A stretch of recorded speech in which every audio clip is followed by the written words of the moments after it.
actually, Maddie, before you'd come, we had lovely speakers speaking on, pursuing your passion as a career, or people sitting in their head not knowing whether to continue doing what they're doing, even if they're not passionate, but there's this financial security.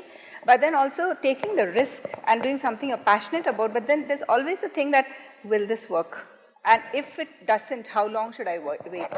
There's always that little uncertainty. So I guess maybe that there's some balance you've got to create in your mind. No, there is no balance, ma'am.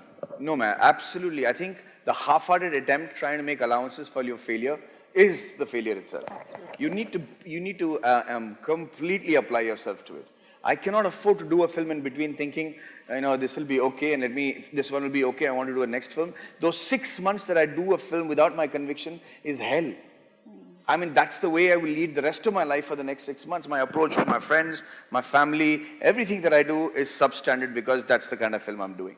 So nobody can guarantee your success, but you can guarantee yourself. Like I always say, my 3 rules of wooing a woman has always been in college. One is, fortune favors the brave. You have to make an attempt to go and communicate and say, hey, I like you. That's the first thing. You have to have the courage to do that. The second one is, try till you succeed. Do it. I mean, you have to bend over backwards to make sure the woman sees the best parts of you. And the third and the most important rule is, next.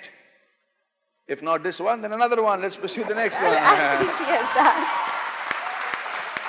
And I think that applies to every project that you take in your life. Nobody can guarantee you success. Absolutely nobody.